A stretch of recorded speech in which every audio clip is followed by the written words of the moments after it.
Hi, I'm Lisa Alpine. I'm the author of this book, and I was taking a yoga class a while ago, and the teacher had the most absolutely exquisite voice.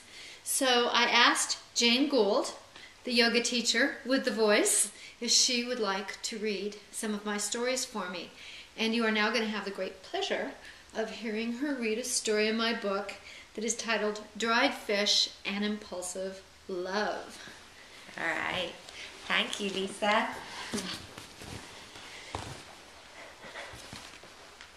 I smelled like dried fish. As I sat in a coffee house in Bogota, the sharp pieces of dried fish that clung to my cotton trousers were scratchy and annoying. The hard plastic chair, a neon shade of orange Julius orange, pressed the bits deeper into my flesh. I squirmed with discomfort, but then I looked at Bob and felt ecstatic.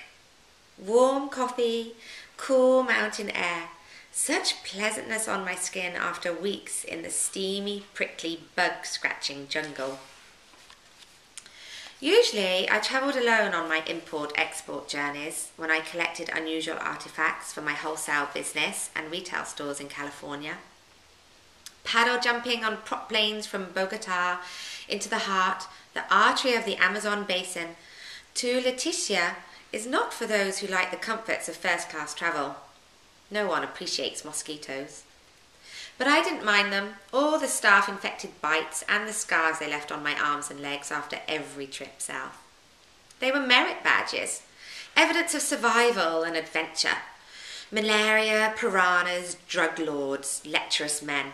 I always returned home in one piece. Well, almost. After the mosquitoes had taken their mordida. What was I doing bringing a boyfriend with me on this trip? Bob was dreadful too. He hated the jungle and despised the Indians I traded with. Couldn't even paddle a canoe or take a photograph.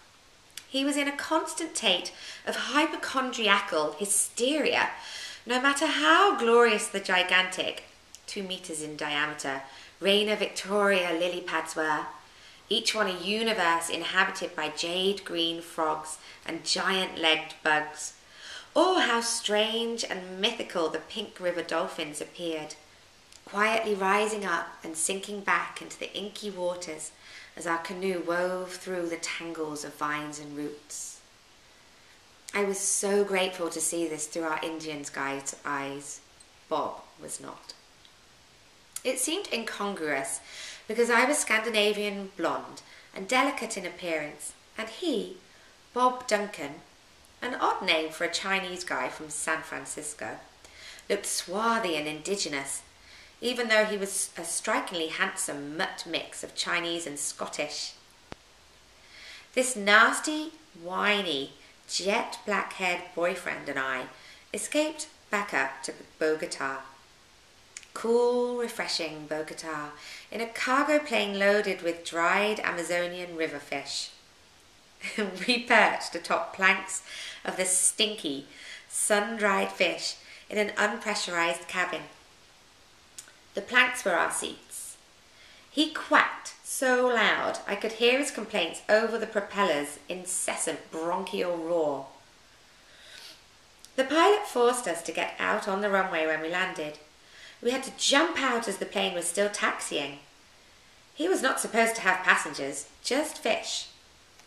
We scrambled across the tarmac, hopped a chain link fence, and flagged down a bus to town.